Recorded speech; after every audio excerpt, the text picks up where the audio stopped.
This reading will not include footnotes, so some context might be missed. This is Boring Money by Sridhar, read by Junaid Khan. Adani repays some loans, or how Credit Suisse opted out of passing the parcel, while SBI is still in the game.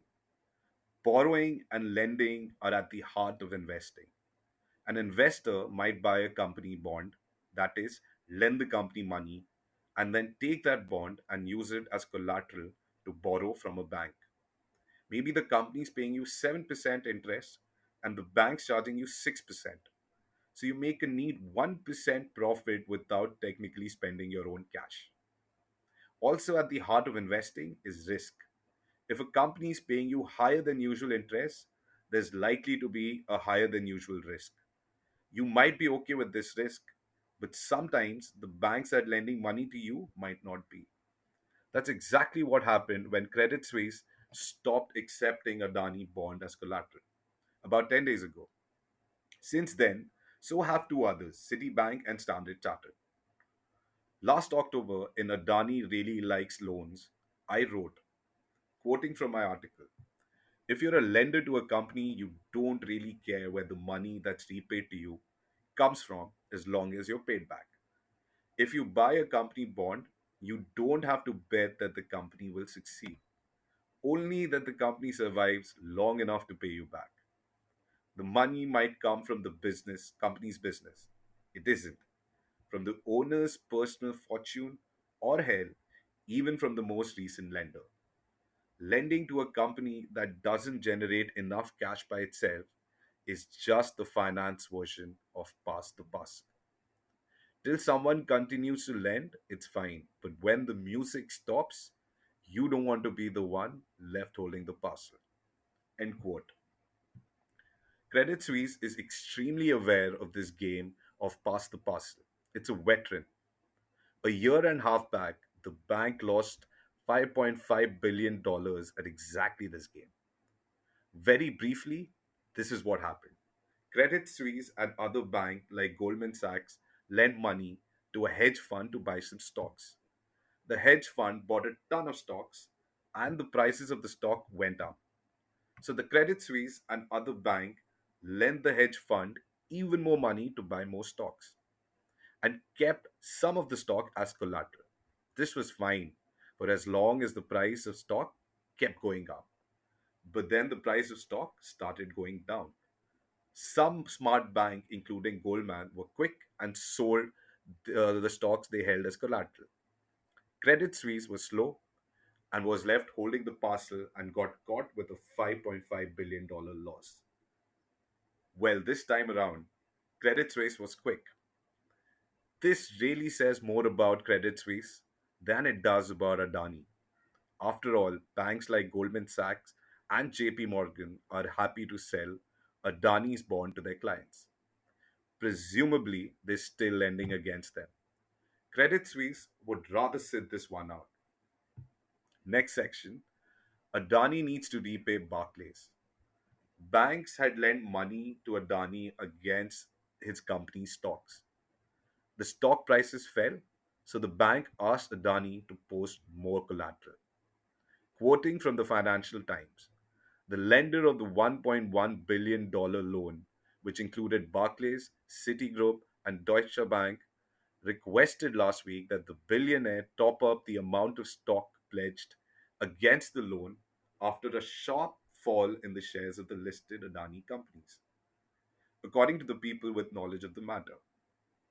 Since the allegations were published on January 24th, the sell off in the listed businesses had one point knocked rupees 9.4 TN, that's around $114 billion, or about 50% of their value. As the shares continued to slide, Barclays informed Adani of a margin call equivalent to 50% of the loan in cash, said the people who spoke on the condition of anonymity. Rather than post cash against the loan, which did not mature until September 2024, the Adani Group's founder and his family opted to repay it completely. Adani has not disclosed the source of fund used to repay the loan. End quote. Barclay asked not just for more stocks, but for half the cash they lent out. So Adani decided to just prepay the whole $1.1 billion. When a bank lends you money but then asks for some of it back, it wouldn't usually expect you to just waltz in and pay it all back at once. This is an unexpected financial cost for you, after all. You might have to sell some of your asset, maybe renegotiate the terms a bit so that you don't have to do a fire sale. Sometimes companies aren't able to pay at all and they go bankrupt. It's tough.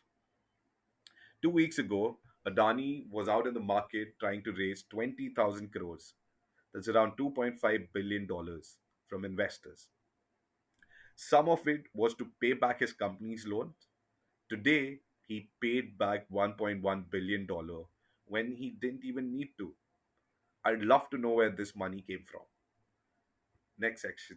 Adani doesn't need to repay SBI. When Adani stock started falling, right after Hindenburg published its report, people were worried about banks that had given loans to Adani against his company stocks. Here's what the State Bank of India chairman Dinesh Khara from less than 2 weeks ago, quoting from the Indian Express, SBI chairman Dinesh Khara said that the bank does not envisage the embattled ports to mining group facing any challenge to service its debt obligation and stressed that SBI has not given any loans against shares to the group. End quote. Khara said that SBI didn't lend to Adani Group with Adani Company shares as collateral. So it didn't matter to the bank if the stock prices went down. Here's a disclosure and another disclosure and yet another disclosure from earlier this week filed by SBI Cap Trustee, a subsidiary of SBI, saying that they're holding shares of three different Adani's company as collateral on behalf of SBI. It did after all matter to SBI if the Adani shares went down. But really, the SBI chairman misrepresenting the situation isn't the biggest concern here. In Adani really likes loan, I wrote back why banks like lending against shares. Quoting from my article, the good thing about keeping your shares as collateral instead of, say, your house is that if your stock prices go up, you can then ask the bank to keep fewer shares as collateral. Unlike a house, where if its market value went up, the bank wouldn't be okay with just your bedroom. It would make perfect financial sense to do that, mind you, just not practical sense. Try selling a bedroom without the rest of the house. End quote. If you're a bank, the whole purpose of holding shares as collateral for a loan is that you can sell those shares easily if you really had to.